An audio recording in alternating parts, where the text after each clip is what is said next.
dibagi 3 secara umum, introvert, ekstrovert, dan ambivert. Ya, dimana introvert itu adalah jenis watak yang lebih senang di dalam kehidupan sehari-harinya, ya, berada di dalam ruangan atau berada dalam rumah kah, atau mengerjakan apa-apa lebih senang dikerjakan sendiri dulu. Ya, itu introvert. Nah, adapun ekstrovert adalah watak yang punya ciri khas lebih senang mengerjakan sesuatu di luar ruangan, ya, atau lebih senang ketemu orang banyak atau ya ketemu orang yang baru. Itu ekstrovert. Pandemi kemarin orang-orang ekstrovert ini yang setengah mati nih karena lockdown. Tapi jangan salah, orang-orang introvert seneng Pak. Anak-anak introvert itu belajar online seneng banget karena memang mereka sebisanya mengerjakan di dalam ruangan, di dalam rumah dan kerjakan sendiri. Ya, nah ada lagi satu watak yang disebut ambivert. Dia kombinasi antara ekstrovert dan introvert, kombinasi. Ya, jadi kadang ekstrovert, kadang introvert, kadang mau keluar rumah, kadang mau di rumah aja, kadang begitu. Ya, nah tiga-tiganya ini mempunyai kekuatan dan kelemahan. Kalau belajar watak kira-kira di mana posisinya Bu Aisyah? Di sini. Di tengah. Coba Bapak Ibu pegang nih. Lobus parietalis, otak bagian tengah. Di situ, di otak Bapak Ibu ada watak Bapak Ibu masing-masing. Dengan data, kekuatan dan kelemahan ada di situ. Itu. Ya, nyala terus Bapak Ibu, nyala terus. Ya. Apakah watak bisa berubah? Tidak bisa. Bahkan di sini selain watak bawaan ada bakat. Hanya kali ini kita tidak sempat bahas bakat, nanti insya Allah kapan-kapan kita kesini lagi ya, bakat ya. Nah ini watak, ya watak. Dia tetap di situ programnya Bapak Ibu, ya, tetap baik kekuatan maupun kelemahan. Makanya dikatakan di dalam surat Asy-Syam, ya, demi penyempurnaan jiwa, Allah memang memberikan jalan kefasikan dan jalan ketakwaan. Di antaranya ditelitilah bahwa ada kekuatan dan kelemahan di watak bawaan kita di sini. Ya.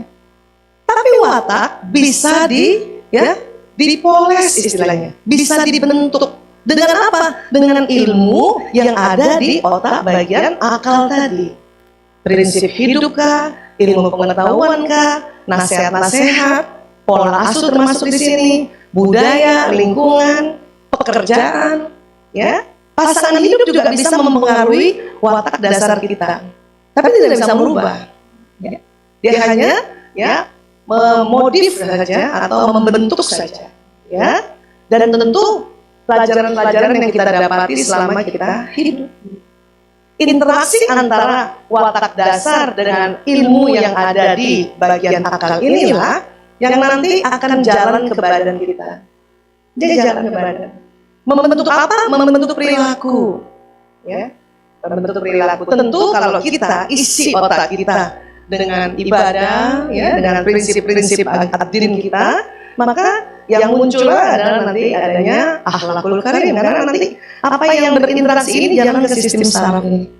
Ya, dia akan membentuk perangai kita perilaku. Maka sebetulnya kalau nanti kita sudah belajar watak, itu mudah mengklasifikasikan secara umum. Saya katakan secara umum ya. Sebagaimana misalnya hidung ini kan diklasifikasikan 4 besar. Mancung, ya kan Bu? Pesek, apalagi Bu? Besar atau bangir. Dan ada lagi yang tulangnya agak nonjol di sini. Orang bilang hidung? Hidung betet katanya. Itu 4 besar memang.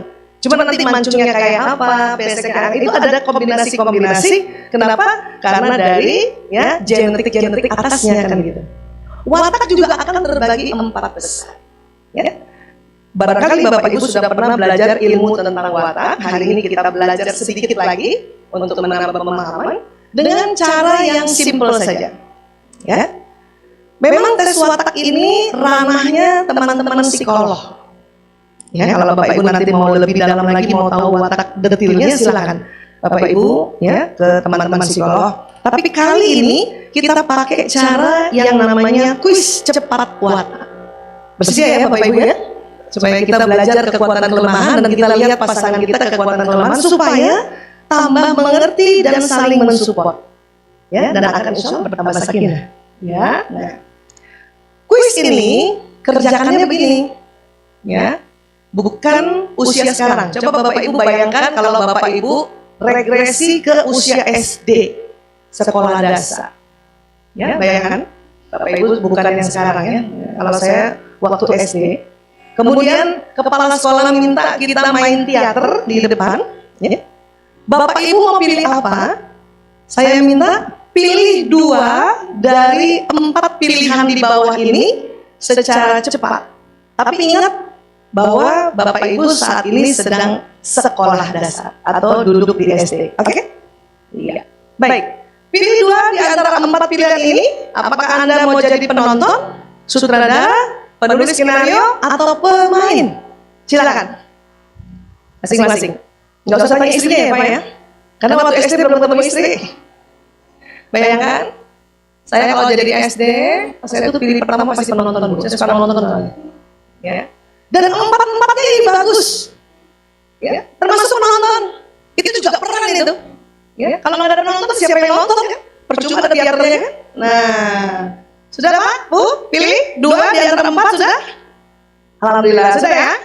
Sip. Ada yang pilih penonton kayak saya? Ada? Oh, coba lihat wajah-wajah penonton kayak apa sih?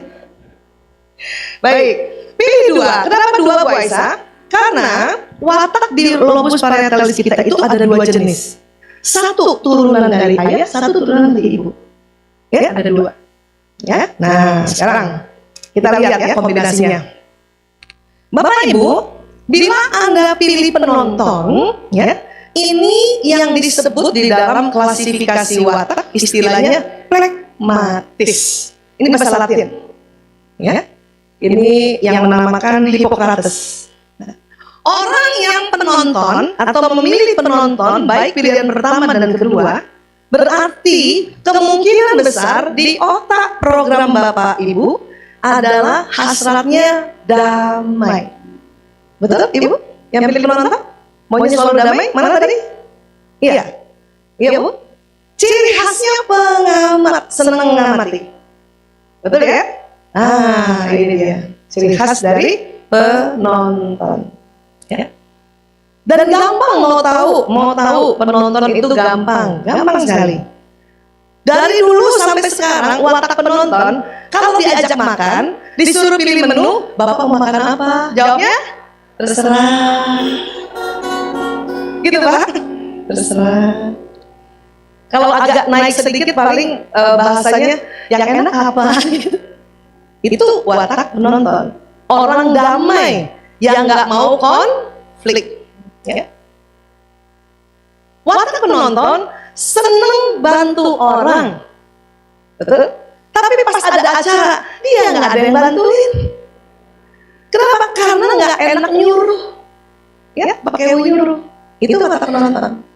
Apa kekuatan kelemahannya Bu Aisyah? Nah, kita lihat ya. Jadi semua watak ada kekuatan kelemahannya ya.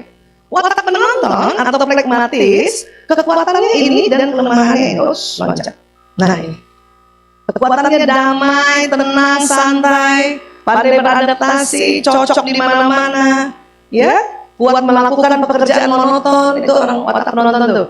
Ya, berpikir senantiasa ingin seimbang, suka tersenyum dan mengangguk, ya, senang bantu orang lain. Tapi kelemahannya itu tadi. Saking damainya kadang kurang semangat, ya, menunda-nunda. Ini juga ciri khas watak penonton. Ibu tadi yang pilih penonton ada rasa gitu nggak? Tarsok gitu ya? Iya. Itu ada di kepala memang sudah. Tinggal kita bagaimana mengatasi kelemahan. Nah itulah kita belajar.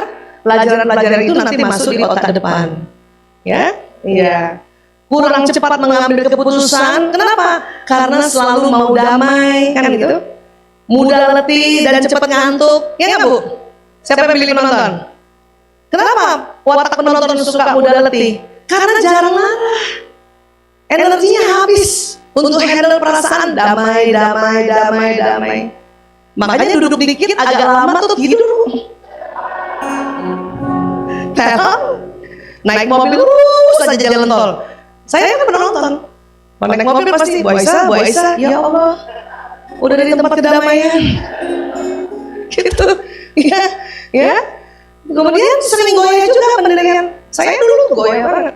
Apalagi waktu pertama kali suami saya suruh ya saya suruh saya ngurus narkoba. Untung ada darah-darah Bugisnya ya. Jadi berani, takut saya belum ngurus narkoba tahun 98. BNN belum ada. Ilmu di kedokteran tentang narkoba juga masih sangat sedikit. Ilmu tentang rehabilitasi maka sangat sedikit. Makanya saya, gimana? Ya, nah, kemudian juga sempat mau menyerah gitu. Aduh, ngurus narkoba ya Allah. Ya, 5 tahun terakhir ngurus LGBT lebih susah lagi. Ya. Terus saya merasa juga selalu ngalah. Ya ngalah sama adik-adik, ngalah sama suami gitu. Ya. Nah, pada titik tertentu watak ini akan bisa acuh pada keadaan apabila dia sangat capek. Aku mau tidur, bodoh amat terserah. Nah, sampai kayak gitu, bisa kayak gitu ya. Nah, tapi justru saya setelah belajar, oh ini kekuatan saya, ini kelemahan saya. Maka saya mencoba untuk belajar mengatasi kelemahan.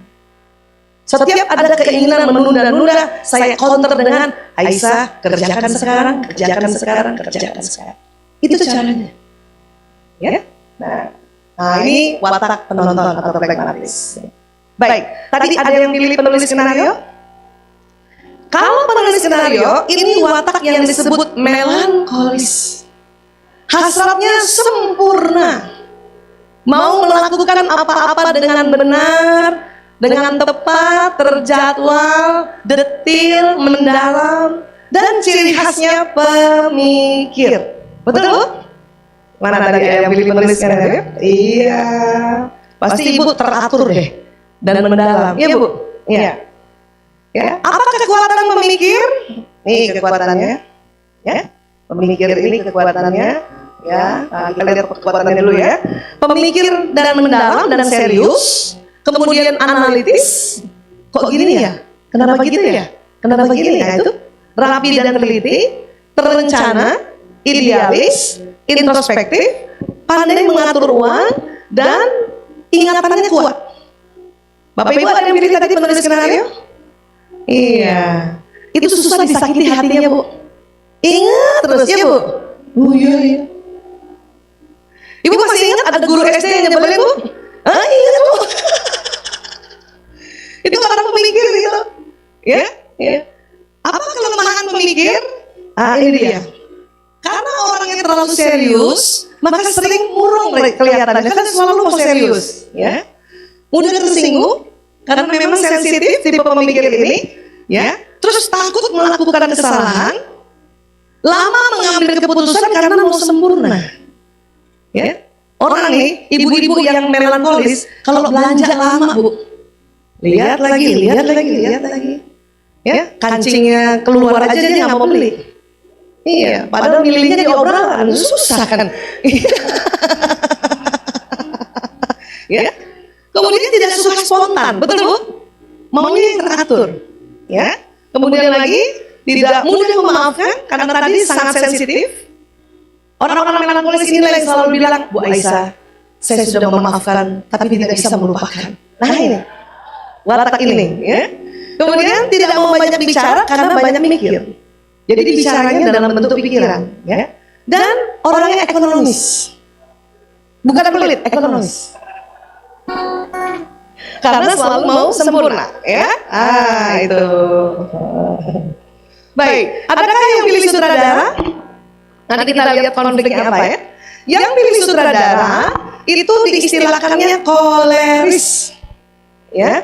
Hasratnya mengatur. Dan senang ya melakukan apapun dia, pelaku dia.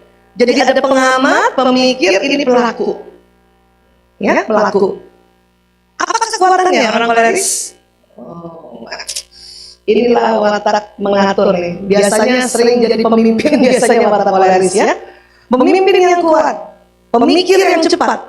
Dia juga ada mikir, tapi lebih cepat dibanding melankolis. Ya, pengambil keputusan cepat. Kemudian pekerja keras, mandiri, ya, sangat suka, saya senang berbisnis, kompetitif dan lugas. Ini koleris yang pilih penonton tadi. Oke? Kelemahannya apa kelemahannya? Kelemahannya, maaf, gila kerja. Karena memang pekerja, ya. Dan kalau nggak belajar untuk lebih humble, bisa ngebos, gitu, keras kepala, manipulasi. ya, tidak mau ngalah, ya, tidak sabaran, terburu-buru, dan tidak membutuhkan orang lain, orang koleris. Ada pilih saudara apa? Ini dia. Ya. Tapi orang koleris inilah orang yang memang pandai memimpin. Dia dilahirkan sebagai pemimpin. Dan ini nggak bakal, ya, nggak bakal jadi anak buah yang koleris. Kalau jadi anak buah cuma sebentar. Ini pasti harus jadi pemimpin. Dan orang kolerislah orang yang paling cepat mengambil keputusan dalam keadaan darurat. Nah, itu. Ya. Kalau bersalah, apa kata orang koleris? Gampang, nanti tinggal direvisi. Nah, itu koleris. Teman-teman siap ya kita main? Nanti teman-teman akan membantu role play-nya. Ya. Kemudian sanguinis. Ada yang pilih tadi pemain atau artis? Ada ya, baik. Yang pilih pemain atau artis, ya, ini hasratnya gembira. Ciri khasnya pembicara. Disebutnya sanguinis. Nah ini, ya, ini orang yang selalu gembira. Ada yang pilih artis tadi Bu? Coba saya mau lihat wajahnya. Bener Bu Niken artis banget. Watak sanguinis, watak yang selalu gembira. Walaupun mungkin dia sedang sedih, ya, itu sering terjadi itu. Seorang istri yang sanguinis dimarahin suaminya di rumah, sudah bisa masuk, ya, ikut taklim atau kemudian temu temannya udah bisa, hai, nggak kelihatan bahwa dia sedih, nggak kelihatan bahwa dia sedang sakit dan sebagainya. Itu tipe sanguinis itu, ya, tipe sanguinis. Nah, apa kekuatan dan kelemahannya? Kita lihat. Sanguinis kekuatannya adalah, ya, nah, senang cerita, ya, kemudian memberikan penggambaran yang warna-warni, pokoknya seru banget. Makanya nggak heran Bu Niken tadi, masya Allah, langsung spontan pantunnya tuh keren banget, ya, bersuara tegas, ya, mudah, ya, berteman dengan ramah dan spontan. Watak ini yang kalau disuruh coba kamu kerjakan nanti acaranya baru tahun depan, sakit kepala ini. Dia nggak suka yang terlalu detail, ya. Ini yang spontan. Kemudian santai, senang belanja, dan nggak mudah khawatir. Ya, tidak mudah khawatir. Kelihatannya gembira aja, padahal cemas. Gitu. Nah, senang belanja sebuah kekuatan. Iya, kata Bu Niken. Oke. Kelemahannya apa? Maaf, slordah. Ya. Orang Belanda bilang slorde atau berantakan karena mau cepat, ya. Suka bercanda dengan sembarangan orang. Makanya kadang-kadang pasangannya suka marah. Bener Bu?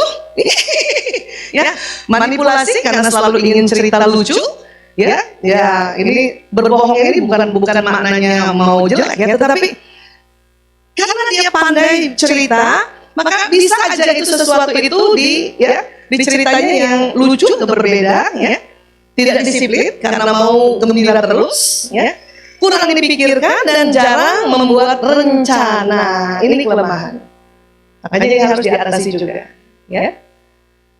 Ada yang pilih tadi artis Bu? Terasa kayak gitu Bu?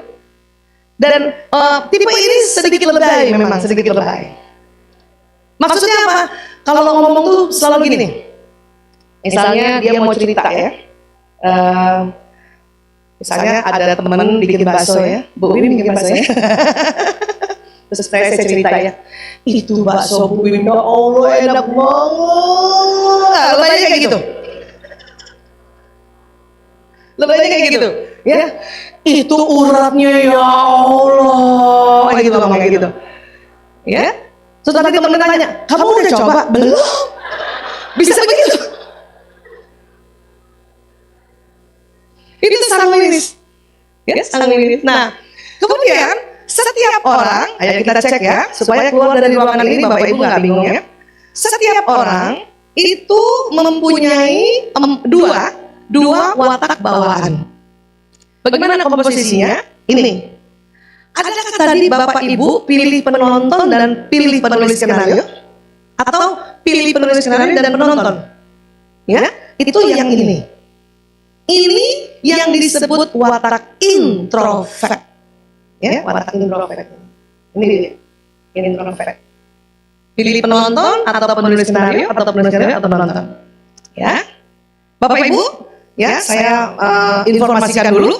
Karena ini kuis cepat, maka memang akurasinya 85%. Ya. Kalau Bapak Ibu merasa, saya nggak kayak gini nih, itu bukan salah watak Bapak Ibu. Salah milih aja tadi. Nggak kebayang SD-nya soalnya. Ya, iya. Ya. Nah, sekarang, adakah Bapak Ibu yang pilih sutradara dan pemain atau artis? Atau pemain dan sutradara? Nah, ini yang disebut watak ekstrovert. Ya, yang belak-belakan spontan gitu Bu, rasa gitu Bu.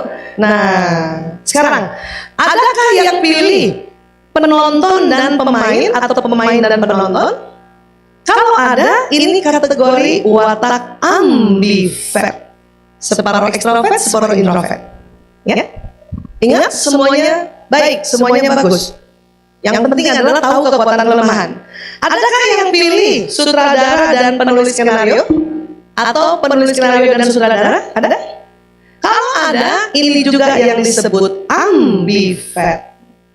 Ya. Nah, Bu Aisyah, kok saya pilihnya penonton sama sutradara ya? Atau sutradara sama penonton?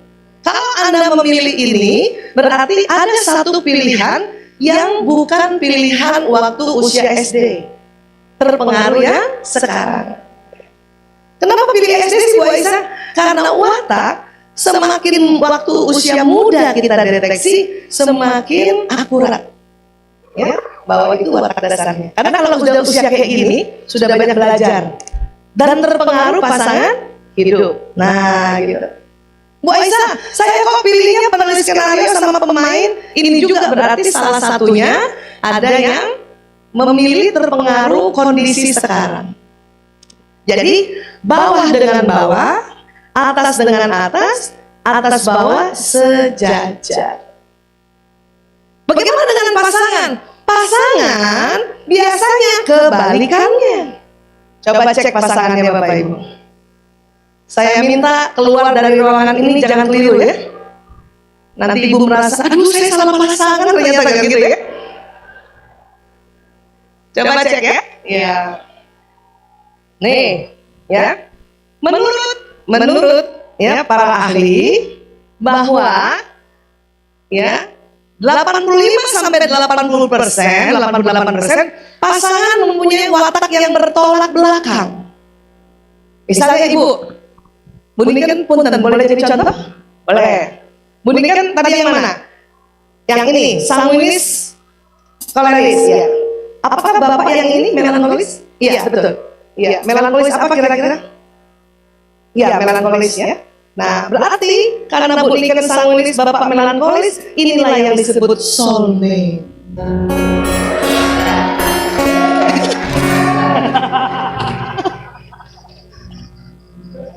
Soulmate banget. Karena dia bertolak belakang.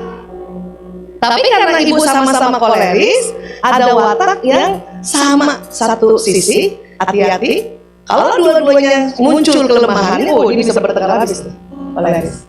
Nah, kategori yang satu sisi itu biasanya ada pada 10 sampai 15%. Pasangan mempunyai watak yang salah satu sisi wataknya bertolak belakang dan salah satu sisi wataknya sama.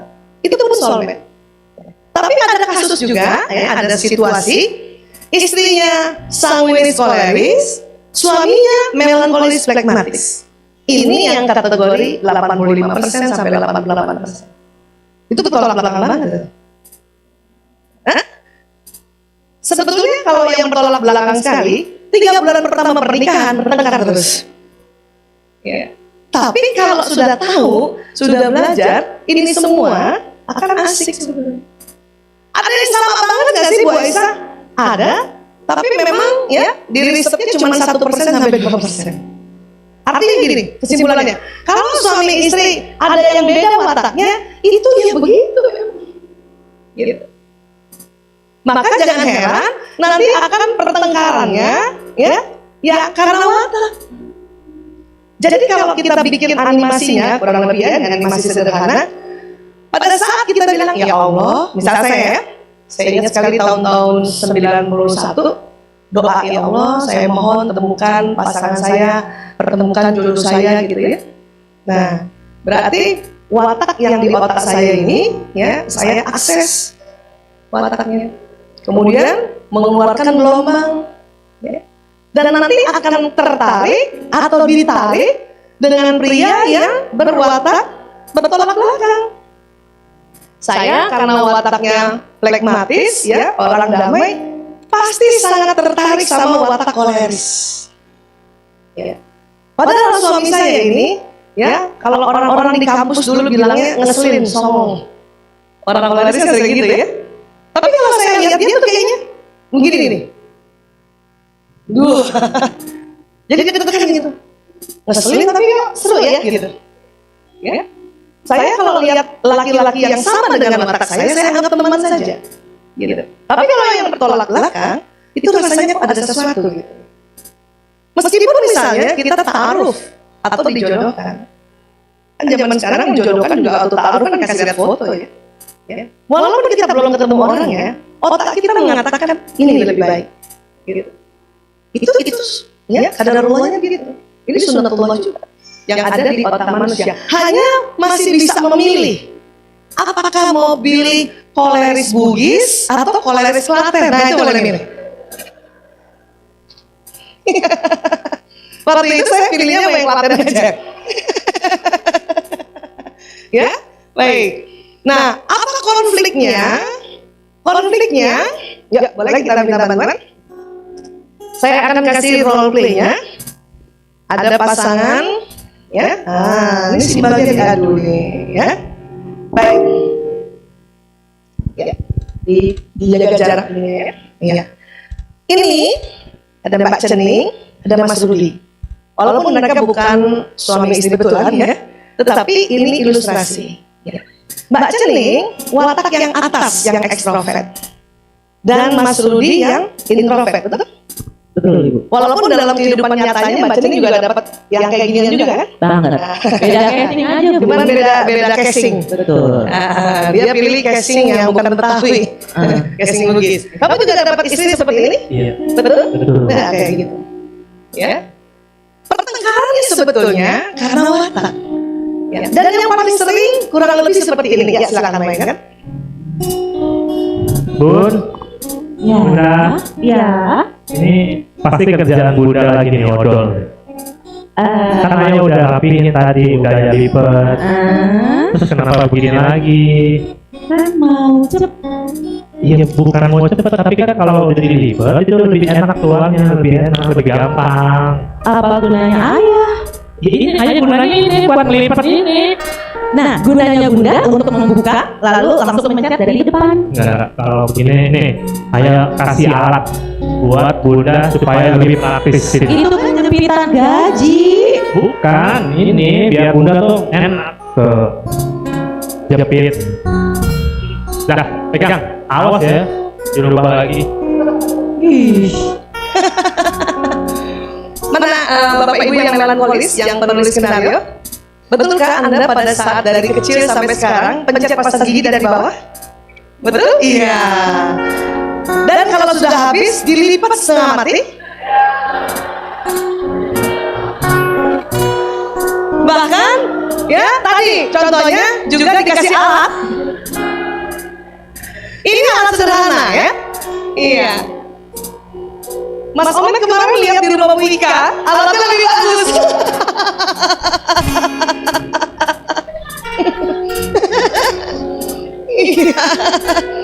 Iya, ya ini. Begitu nggak rasa gitu nggak yang melankolis, gitu kan? Bahkan ada yang ekstrim Bu, sudah dilipat pula digunting diambil aja. Masya Allah, ya berantemnya gara-gara itu. Bahkan ada suami istri, saking berantem gara-gara itu, akhirnya keputusannya apa? Ini odol ayah, ini odol bunda. Tergantung mana yang lebih melankolis. Bisa istrinya, bisa suaminya. Tapi bertengkarnya gara-gara itu seringnya. Ya? Apa lagi? Nih satu lagi nih, Bun. Ya. Tadi Ayah nemuin ini di tempat sampah. Pasti Bunda yang buang kan? Ih, jorok. Ini udah dibuang ke tempat sampah, jorok, nggak ada lagi isi Bukan tempat masalah, sampah. bukan. Enggak, lagi digunakan Tuh lihat, isinya. istri-istri yang ekstrovert tuh suka begitu tuh. Bukan masalah jorok atau enggak, tapi ini masih ada. Bunda, ini kalau ditambahin air, dikocok-kocok tuh masih ada. Pelit bang. Bukannya pelit, tapi ayah pengen habisnya sabun ini dengan sempurna. Ayah gajinya 2 digit, beli sabun mah gampang. Enggak, ini juga itu sabun cair nih. Ini sabun batang juga nih. Kenapa lagi? Oh, ini sabun batang ngapain Bunda tadi ayah taruh apa? Di kamar mandi di bawah gitu ya, Ini ayah kan ambil. udah nggak ada busanya. Ada, ini kan gampang, cuman pakai air, terus ditempelin tuh. Udah. Pelit bang. Bukan pelit, tapi ayah orangnya ekonomis. Ya. Bukan pelit, ekonomis. Kenapa? Sempurna habisnya. Iya, karena hasrat sempurna. Iya, ada begini? Bisa kebalik. Apakah suaminya yang melankolis, apakah istrinya? Biasanya dapat pasangan yang itu tadi, yang mau spontan. Ada yang istri begini. Jadi nggak semuanya perempuan rapi, tergantung watak, gitu. Ya, nggak semuanya perempuan yang betulin atau ngerapiin koper. Betul. Kalau suaminya yang melankolis, suaminya yang ngerapiin koper. Betul Bu gitu. Isa. Dan itu nggak apa-apa, Bu, nggak apa-apa. Suami yang melankolis rapiin koper istrinya nggak masalah, karena dia malas lihat istrinya berantakan. Paham ya, Bu? Nggak masalah. Yang masalah ibu mertuanya, karena lihat anak lakinya yang rapi. Nggak biasa anak-anak belajar watak ya. Oke. Dan biasanya tipe melankolis juga gampang kita taunya. Dari mana? Dompetnya rapi, uangnya terklasifikasi, betul? 5.000 sama 5.000, betul? 10.000 sama 10.000, 50.000. Kepala pahlawan hadap kanan semua. Dan uangnya orang melankolis susah diambil, Bu.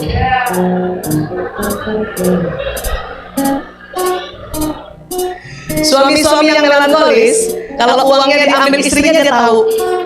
2 lembar hilang nih. Karena dia tahu. Bahkan nomor serinya diurut. Paham nggak, Bu? Oke, tepuk tangan untuk pasangan melankolis dan sanguinis, ya. Baik, sekarang kita pasangan berikutnya, silakan. Ini yang atas bawah. Nah, ini ada pasangan Mbak Vidi sama Mas Sahril. Ya.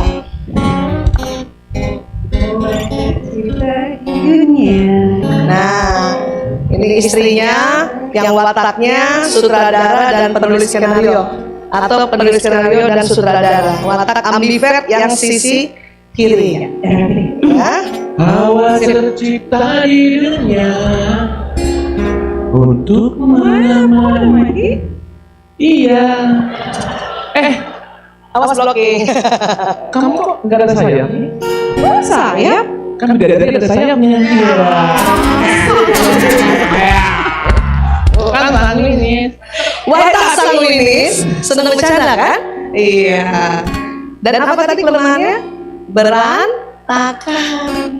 Mam, Pap pergi dulu ya. Tunggu dulu ini Aduh, ini tiap hari. Ini buru-buru panitia seminar puisi mau kasih oleh-oleh kita. Tahu ya, tahu. Tapi biasanya gue capek setiap hari aku berarti. Ribet.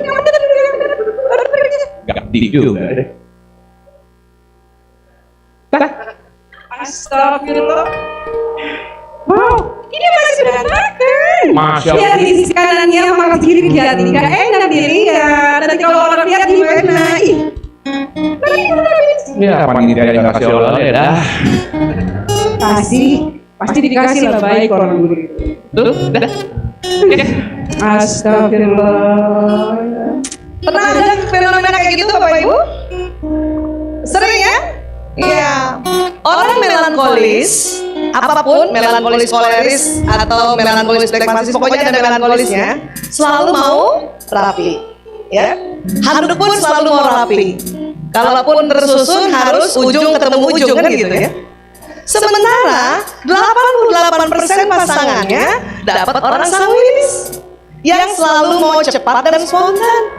Maka handuk akan ditaruh di mana? Tempat tidur, kursi gitu kan. Bukan dibiarkan, memang diajarin kayak tadi. Tetapi Bapak Ibu, mereka tidak bisa serapi melankolis. Maka kalau punya suami atau istri yang sanguinis atau anak sanguinis, ibu sudah suruh taruh handuk dan dia taruhnya seperti ini, itu sudah bagus. Ini sudah oke. Karena watak sanguinis, kalau kita paksakan terlalu rapi, kekuatan dia akan hilang. Iya, akan lumpuh. Karena memang orang yang gembira, orang yang spontan seperti itu. Paham ya Bapak Ibu ya? Iya, ini bagus. Cuman gitu aja dia sudah bisa accept gitu kan? Iya. Saya punya adik sepupu. Ini saya udah minta izin untuk saya ceritakan adiknya Mas Omet. Ya, suaminya yang seperti Mas Sahrir, istrinya yang seperti ini. Itu gara-gara handuk. Suaminya udah berangkat kantor, ditelepon suruh kembali karena handuknya belum rapi. Ya Allah. Itu kalau 4 bulan kayak gitu, bulan kelima ditinggal Bu. Paham ya Bu ya? Iya. Tapi sebetulnya menurut saya, kalau kita udah tahu pasangan kita memang tidak serapi diri kita, ya kita bantuin aja. Misalnya gini nih, dia udah taruh gini aja udah syukur Bu. Ya sudah istri, tinggal bantuin, baca basmalah jadi ibadah kan? Gitu. Coba Bapak gini. Ya. Alhamdulillah. Tuh, malah bisa alhamdulillah karena ada yang berantakan. Yes. Sehingga dia rapi kan? Aduh, Daripada cintaku kayak KTP. Kok KTP? Karena berlalu seumur hidup.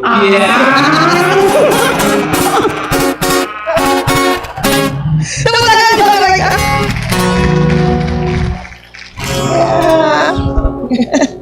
Kasus berikutnya.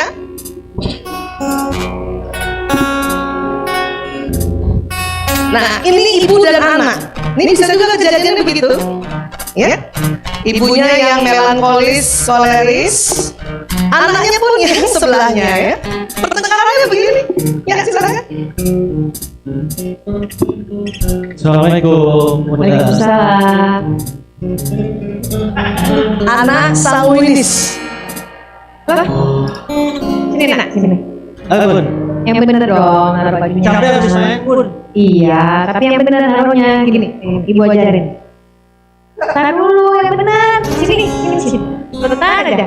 Nih lihat ibu ya. Nih. Kan baju kamu nih. Masukin yang bener. Nih. Oke. Gimana sih? Kayak gitu kan, Bun? Bukan, Oh, udah, ibu udah. dulu. Ya ampun ya nak. Main dulu ah. Bentar. Iya, Bunda. Ya, tunggu sebentar. Gua ambilin lagi satu. Ini sering terjadi pada ibu yang melankolis, selalu ingin rapi kan, selalu ingin ada tutupnya. Tapi kan anak sanguinis itu mau cepat Bu. Maka lebih baik ibu carinya jangan yang ada tutupnya. Cari yang ada yang begini aja Bu. Sehingga dengan mudah dia taruh gitu. Ya kan? Oke, Bunda. Besok-besok beli yang kayak gini, Bun. Iya. Oke. Terus naruhnya yang bener.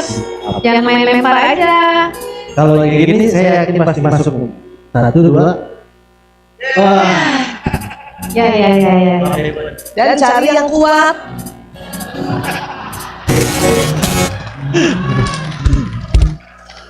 Kalau enggak itu susah lagi. Paham ya Bapak Ibu ya? Daripada bertengkar terus. Tempat sampah juga begitu. Kecuali anak kita melankolis. Saya punya anak berbagai macam watak. Anak ketiga nggak suka ya baju kotor, tempat baju kotor yang terbuka begini. Karena dia lihat kotor. Dia suka yang begini. Tapi anak pertama, anak kedua dan keempat, dikasih begini. Kejadiannya kayak tadi. Ya. Kalaupun misalnya dia kan senang main kan anak karena sanguinis kan. Anak saya begitu. Pas dia masuk ini, nggak masuk kan? Apa dia bilang? Insya Allah besok masuk. Bukan yang sekarang, besok. Oke,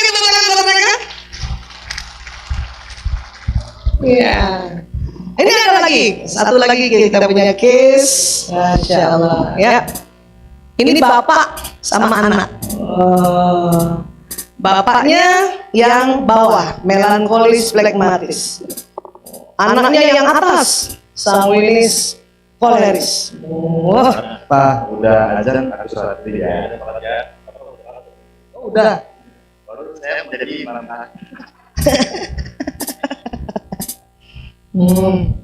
Ini juga sering terjadi pada seorang ayah, anaknya yang ekstrovert.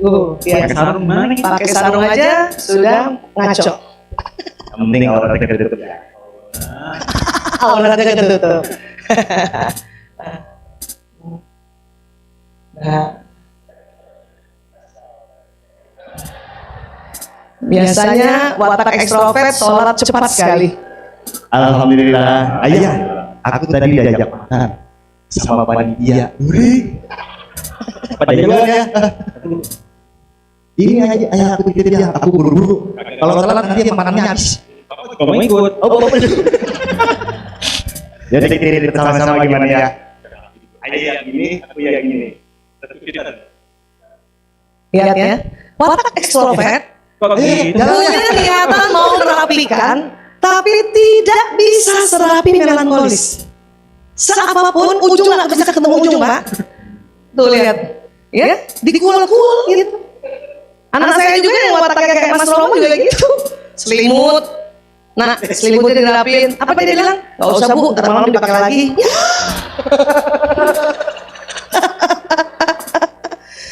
Ini kalau nggak ngerti watak, ini bisa bertanduk orang tua ini.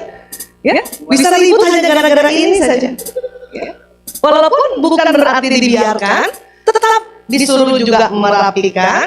Coba rapikan Mas. Ini nggak bisa dilipet bisa. Iya. Alasan itu, alasan. Ya Allah. Ya. Nah, lihat. Nah, melipat kok begitu. Dilempar. Nah, buat orang ekstrovert itu sudah bagus.